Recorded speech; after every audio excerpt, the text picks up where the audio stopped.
Welcome back into the Landry Hat podcast, a fan-sided podcast, a Cowboys podcast. We're going to be talking all things Cowboys today. I am your host, Zach, and I'll be here all year on the Landry Hat, talking after games, talking before games, letting you guys know everything that you need to know going in and out of every Cowboys week. We're also going to have Cowboys-related videos up on the channel, so make sure you are subscribed so you don't miss a single thing this season. On today's show, we're going to discuss the Cowboys' Week 3 game against the Bears, and also talk a little bit about what this team needs to do better going forward. It's not just for Week 3, but the entire season. If they want to have a chance at making the playoffs, they got to do a lot of things better. So, the Cowboys are on the road in Week 3, heading to Chicago and Soldier Field to take on the Bears. Right now, Dallas is 1-1 after a very up and down game in an overtime win versus the Giants. Chicago is coming off an absolute beatdown against Detroit, losing 52-21 in Week 2. And I wanted to make this very, very clear before we get started. We're going to talk injuries. We're going to talk what the odds are, key matchups to watch, everything, the X's and O's, what these teams are going to be trying to do. But I wanted to make it very clear that this worries me as a Cowboys fan. The Cowboys are playing a desperate team in Chicago with Ben Johnson and Caleb Williams. Sure, their defense isn't very good, which we'll talk about, but the Bears cannot afford to start 0-3. 0-3 is like a death sentence for your season. Your playoff odds drop off drastically if you don't win your first 3 games. So they're going to try to pull out all of the stops to try and get a win. For the Cowboys at 1-1, you're not really in that much of that dangerous of territory, but you look at the schedule in the back half of the Cowboys season, this also feels like a must win for them. And surprisingly, as I was writing up my preview for this game, getting everything in order, I was kind of surprised to find that the Dallas is slight underdogs in this game. 1.5 point underdogs, despite Chicago being 0-2 and coming off that terrible loss to Detroit, which I do believe that this line changed after the Giants game. I want to say that Dallas was actually like 3.5 point, maybe 4.5 point favorites when the schedule initially came out. But after that Giants game, a lot of people are really worried, and it seems like Vegas is worried as well.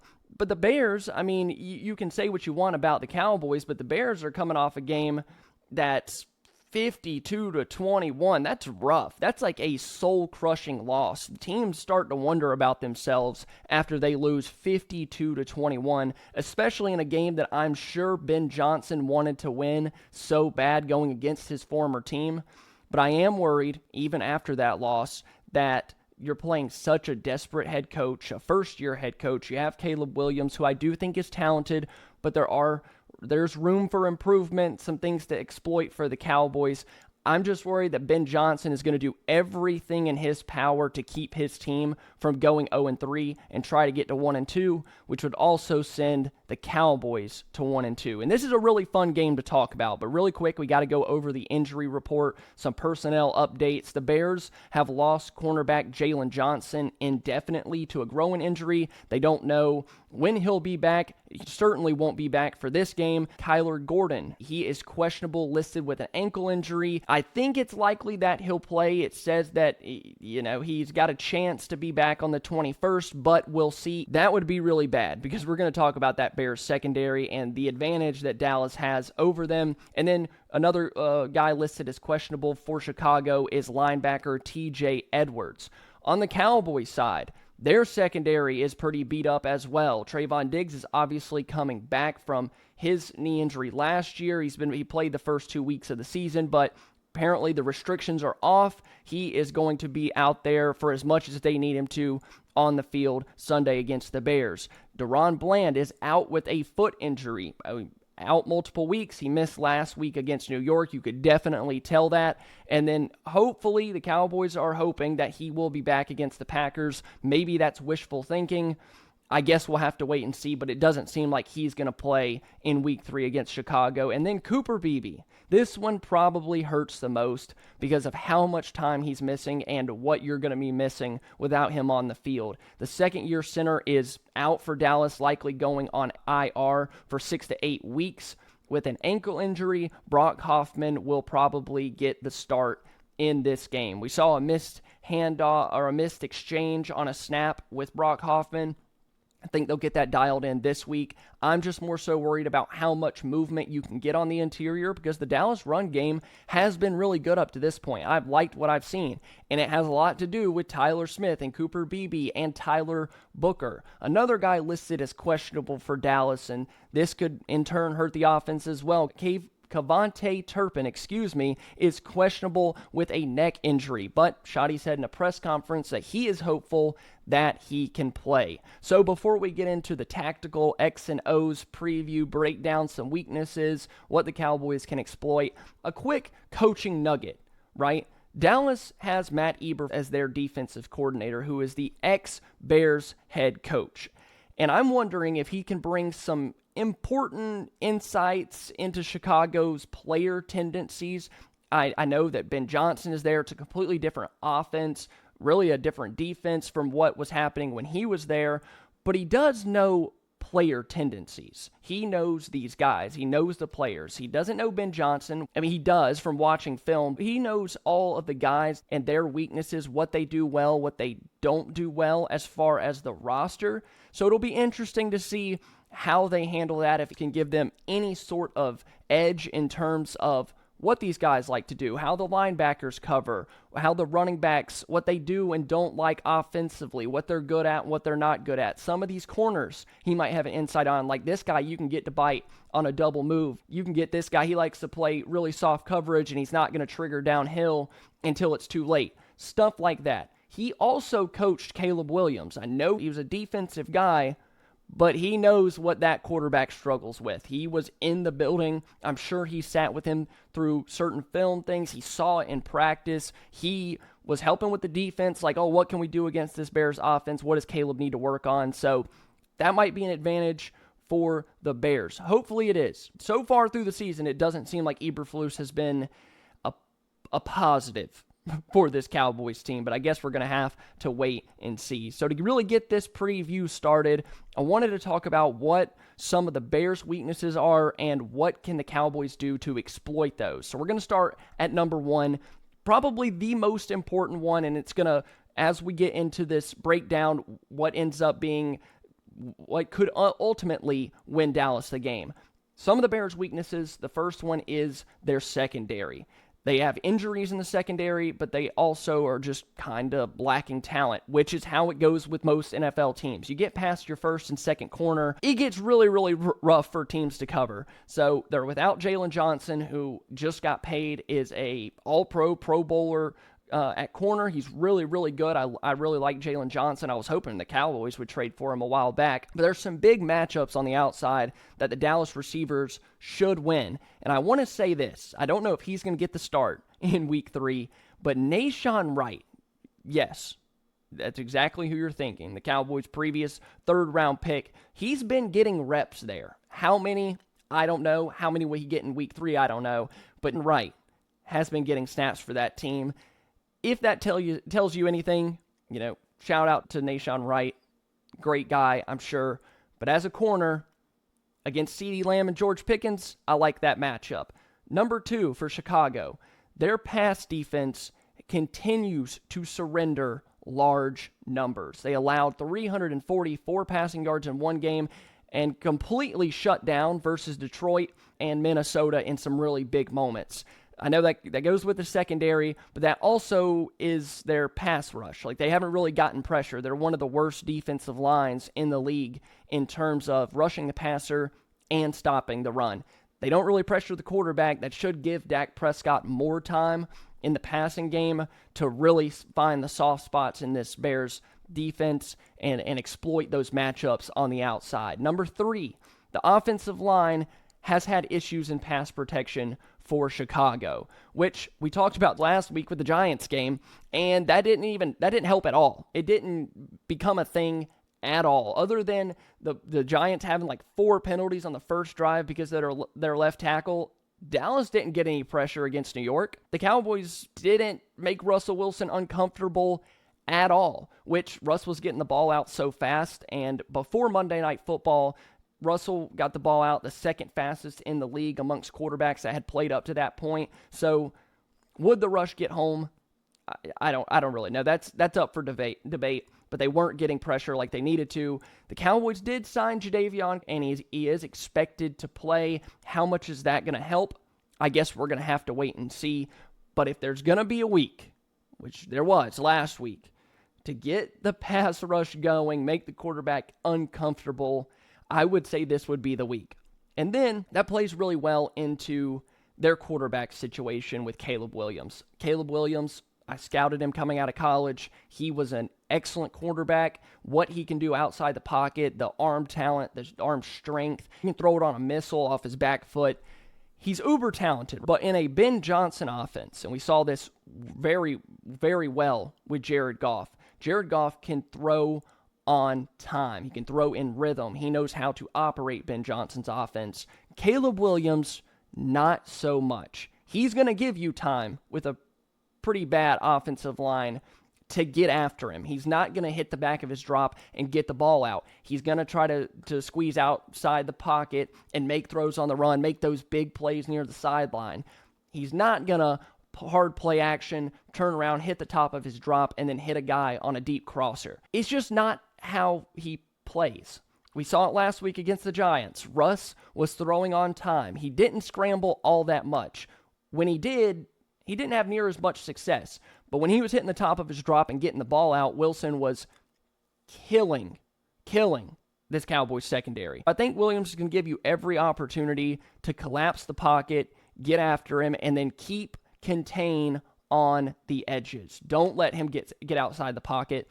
And we could see this defensive line have some success against the Bears. That's the Bears' weaknesses, what the Cowboys can exploit. Let's talk about some Cowboys' strengths and what they need to do. Dak Prescott last week had 361 passing yards versus the Giants.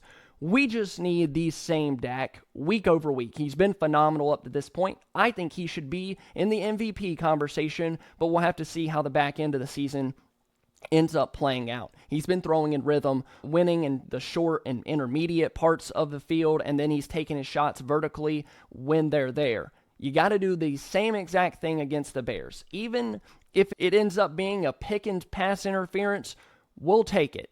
The passing game is too good for Dallas, and the Bears secondary is too banged up and just not good enough that you have to take advantage of it. Dallas, their run game, they've been consistent. They've been really consistent over the first 2 games with Clayton Adams and Brian Schottenheimer. And I said it in my postgame show, they've been good enough running the football that they need to start considering some clock control game. Control the clock. Get movement up front. It's going to be a little bit harder without Cooper Beebe. Keep the Bears' offense off the field, please. Keep them off the field. If you can, run the football. Don't make it like, oh, we're going to run on first and second down, and then we're going to have to throw on third. No. But at least, if you can grind out some 5, 6, 7-yard runs and then have an 11, 12-play drive, but still be super efficient, still take those vertical shots when they're there, might help out your defense a little bit. I mean, who thought going into the year that we'd be begging for Javonte Williams to be grinding out games? Not me. But Montez Sweat is really the only name that I have tagged as a difference maker for the Bears on defense. Overall, just not a really strong unit. PFF had the defensive line for Chicago ranked as the 30th defensive line going into Week 2, and I don't think that Week 2 performance against the Lions helped very much. Once again, we've seen it. 3 touchdowns the first 2 weeks for Javonte Williams. Get that man the ball in the red zone. Keep doing it.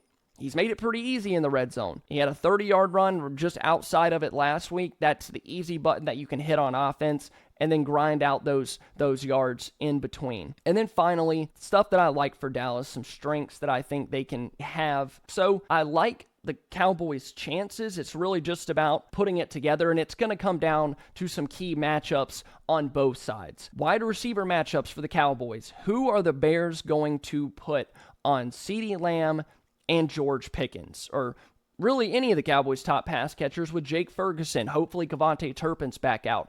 I don't think they have the manpower. If Jalen Johnson was playing, I would say, okay, target the other side. But right now, it's really a toss-up. Kyler Gordon is questionable to play in this game.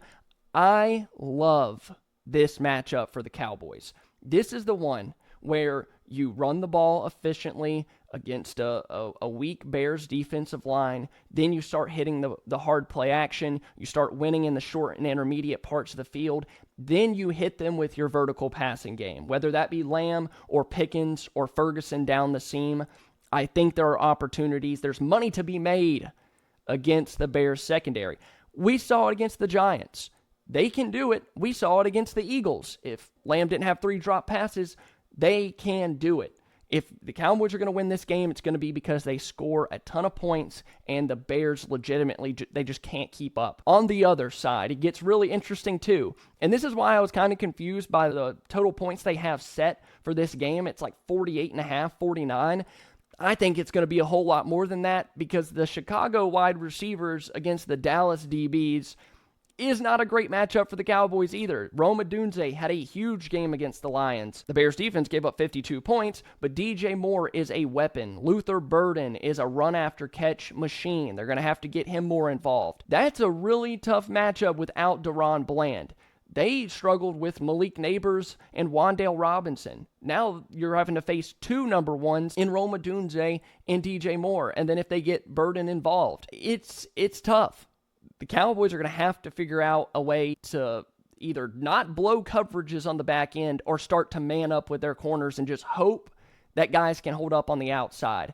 I liked what I saw from Reddy Stewart last week in the slot. Thought he played well. Didn't love what I saw from Trayvon Diggs. Didn't love what I saw from Kaiir Elam. I don't love those matchups on the outside, and I wouldn't be surprised if this game turns into a barn burner. One of the biggest matchups, one that we just got to talk about, and I feel like it's a little underrated, and it's potential. I think Caleb Williams has all of the potential in the world to be really, really good. I think the Dallas defensive line has a lot of potential. Cowboys come in, get pressure on Caleb Williams, and he just kind of falls apart. Dallas wins this game. If it's the reverse, Dallas can't get any pressure. Caleb Williams is throwing on time, reading, scanning, going through his reads, like all of that, and he's dicing you up, and you're not getting pressure, not making him uncomfortable. I could see the Bears winning this game. So for Matt Eberflus and the defensive line, maybe, I'm not saying the pressure has to come from rushing 4, but you got to figure out defensively for Dallas what you want to do. Will they blitz more? Can Caleb Williams throw on time and in rhythm if he does have pressure in his face? What does it look like if you blitz with zone coverage and blitz with man coverage and switch it up? What does Matt Eberflus know about stopping Caleb Williams, what he's really good at and what he's not good at? Or has Ben Johnson kind of coached that out of him? I guess we're going to have to wait and see. Has been kind of up and down. I think against the Eagles in the second half that they were good. Matt Eberflus also supplemented a little bit of that with blitzing the corner, blitzing the linebacker here and there. This game, we know the Cowboys are going to score points offensively. It's if the Bears can keep up offensively against the Dallas defense. If the D-line for the Cowboys doesn't show up, I could easily see that happening. You don't get pressure. Williams is constantly outside of the pocket. Windows are going to start opening up against zone coverage for Odunze and DJ Moore. This is a really interesting game for me because I don't know what to expect from really either side. I can't lie, I haven't watched a ton of Bears game. I did go back and watch the first half of their game against the Lions. A lot of self-inflicted wounds. Caleb Williams not necessarily throwing on time like we saw with Ben Johnson and Jared Goff. I don't think they have the weapons, or they haven't been deployed in the same way that we saw with the Lions. Like when you played Ben Johnson in Detroit, like Amon-Ra St. Brown was going to have a big day. Jahmyr Gibbs was going to have a big day. It's a really interesting game because the Cowboys, I went back and watched the All-22 against the Giants, and a lot of what they did defensively was blow coverages. That's genuinely what it was. It wasn't necessarily this guy getting beat. It was guys not doing what they were supposed to do. So is that a communication issue? Is that a defensive coordinator issue? How do you get those wrinkles ironed out? For Caleb Williams, how does he start to facilitate the offense better? For the Cowboys, I want to see them do a couple of things, and this is how they ultimately win. Prescott is well protected against this Chicago pass rush and their edge defenders. Dallas has given up pressure in the past 2 games to Philadelphia and the Giants. Granted, those are both really, really good defensive lines. Chicago, like I mentioned, Montez Sweat, that's kind of the name that you worry about. Outside of that, you're not too concerned of other guys on the D-line. But that doesn't mean that Dallas can't give up pressure. You're without Cooper Beebe. You got to keep the front of the pocket nice and clean for Dak, because that's where he starts to struggle. If the interior of the pocket's starting to fall back into his lap, he starts making decisions that you don't love. Terrence Steele at right tackle. He's just been getting beat. It's really as simple as that. He has not been good. Tyler Guyton is still up and down. I would keep him out there, but I think it's time to start having a conversation about Terrence Steele, and if he goes out there and gets destroyed and ruins the Cowboys' game plan and doesn't let them do anything in the vertical passing game, it's going to be time to have a conversation about Steele, and if you want to potentially switch that out with Nate Thomas. So, want to see the offensive line hold up against these edge defenders, give Dak enough time to get the ball out downfield, and it starts with running the football. If I'm Brian Schottenheimer, I'm attacking in the run game first, make them stop the run. If you can run the ball efficiently, then you start spamming the vertical passing game against these corners, right? To get the vertical passing game going, Dallas running backs are going to have to win against the Bears front 7 without Cooper Beebe. I know you still got Tyler Smith. You still have 4 of your 5 starting offensive linemen, but I just love what Beebe had done up to this point in pass protection and running the football. Dallas is going to miss him really, really bad. Run the football early and often, play ball control early and often, and then turn around and start eating away at the intermediate and deep parts of the field, get some big plays, some defensive pass interferences. Those have been really popular with George Pickens. That is how I see a path to victory. Now, how do the Cowboys lose this game? The Bears do a good job of protecting Caleb Williams, keeping him clean. The Cowboys can't get stops, they can't get sacks, and they don't force turnovers. Saw it with Russell Wilson. The way that that game went, although the Cowboys got a win, that is exactly how I can imagine them losing games throughout the season, because the quarterback is throwing for 400 and 450 yards because you're not getting pressure up front and you're just not good enough on the back end to allow a quarterback 4, 5, 6 seconds. Really, no defensive backfield is good enough to allow a quarterback 4, 5, 6 seconds to diagnose a defense, especially when you're playing zone. Those soft spots are going to start showing up if Caleb Williams is getting outside the pocket. And it's not even because you're getting a pass rush. He just has so much time. He can drift right and make a throw across his body, and you start giving up the big plays. You can also see the Cowboys lose this game if the Bears establish the run. Now, they haven't had near as much success in Chicago with Ben Johnson as he had in Detroit, but Ben Johnson has had success running against the Dallas defense quite a bit. It's a little bit different now, but he still had success. The Cowboys the past 2 weeks have done a good job of stopping the run, both against Philly in the second half and the Giants throughout that game. Can they have success in week 3? Because you don't want to give Caleb Williams every single opportunity and every positive to potentially help him play at a all-pro level. We haven't seen that up to this point, but I'm not saying it's impossible. And then on the other side, the Bears put pressure on Dak, and they limit the big plays.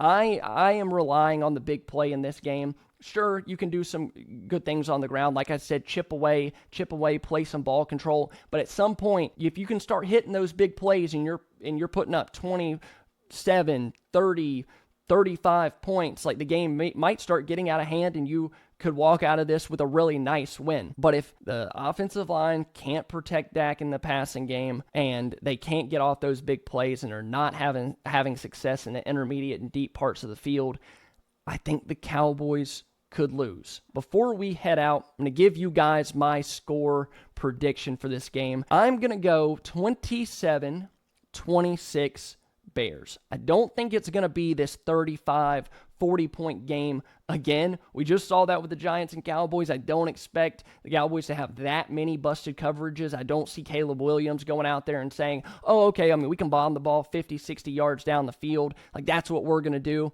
I don't really see that. Now, Ben Johnson changes a lot for me. If it was any other offensive coordinator, I would be like, yeah, you don't know his tendencies. Like, Ben Johnson wants to attack.